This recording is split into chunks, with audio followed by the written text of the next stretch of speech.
Okay, so this is Ross at EdgeFIT HQ. Today I'm going to be hitting a workout we call Elizabell. Elizabell is EdgeFIT's adaptation of a workout that CrossFit does called Elizabell. CrossFit's workout involves 135-pound barbell cleans and ring dips. What we're going to do with Elizabell is we're going to take the barbell clean and use the kettlebells instead.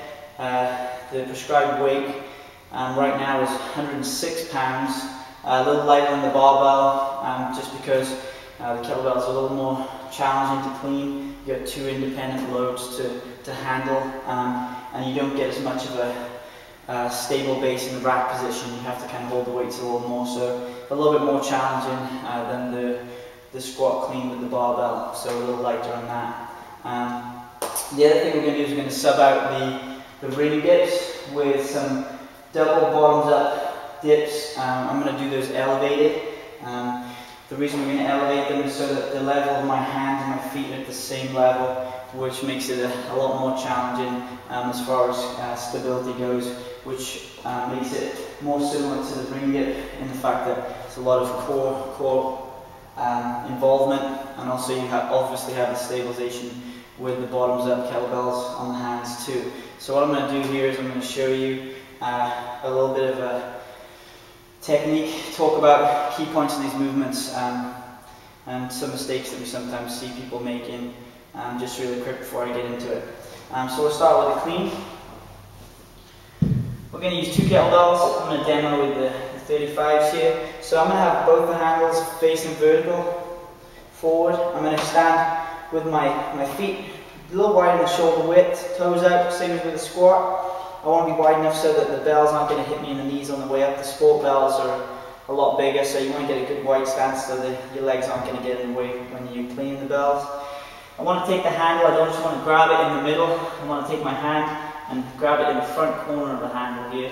I'm going to link my thumb over my index finger, call that self-locking grip. I'm doing the same thing on both handles. Then I'm going to get down basically into a deadlift position, deadlift stance. I want to have my hips slightly below my shoulders, but I don't want to be in a full squat. I don't want to be up right here, because I want to load the hamstrings and the glutes, not the quads primarily. I'm just going to drive the hips, shrug, and then punch through the weight to bring it up. What we're going to do also is it's going to be a squat clean, so I'm not just going to power clean from the ground.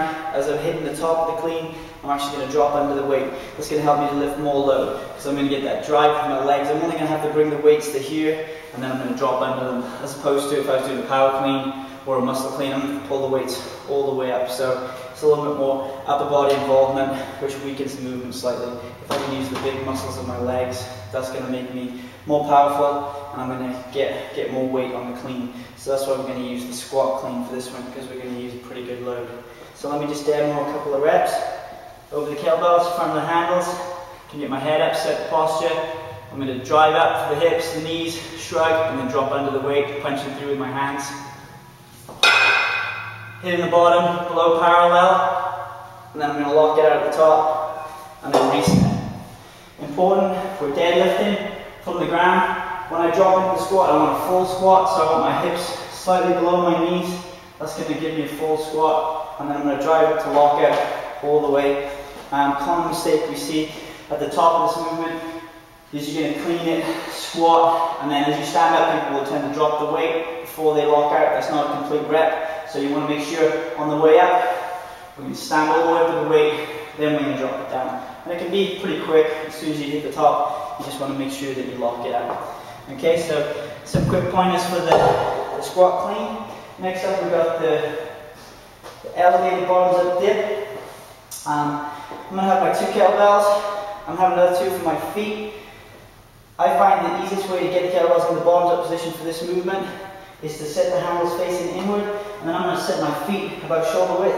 I'm actually going to push the handle against my foot, which is going to help keep it in the right spot, and I get it up onto the handle there, and I'm all set to go. And from here, I'm just going to crouch down, downward pressure onto the kettlebells. I can get one foot up first, then I'm going to get the other foot on top. I can have a slight bend in my knees, so I want to keep my posture up. Now I'm going to lower down, keeping the elbows pretty close to the body, touch the ground with the backside, get me below parallel. So you see at the bottom here, My shoulders are slightly below my elbows, or just below parallel to the ground. Still want to keep my chest up, my head up, and then I'm driving up to a full extension at the top. And you can see I'm working pretty hard just to stabilize these bells. That top position is the hardest part, just like it is when you're doing this on the rings. Now, if you want to make this movement a little easier, all you need to do is just flip the kettlebells over, set them on the bottom, so you can actually do the dip on the handles now, so you don't have to worry about the stability as much. You're still going to work the core because you've got the feet elevated. Now I'm bringing the handles a little closer for this one. Then I'm going to set my feet, same posture, dropping down, still getting below parallel, and then I'm going to lock it out at the top, okay? So there's a way you can scale it. Further scaling would be taking the weights away from under the feet, so that you don't have as much of that instability at the top of the movement. Okay? So, Elizabell, I'm going to do 20, 16, and 12 reps of both movements. So 20 squat cleans with 106 pounds. Then I'm going to do 20 bottoms up dips. And then I'm going to start over with squat clean 16 dips, and then finish with 12 and 12 as far as the reps go. Haven't done this one before with this kind of weight. Shooting for sub 10, sub 8 would be really good. We'll see how it goes. Thanks for listening. Hopefully you picked up a few pointers there. Cheers.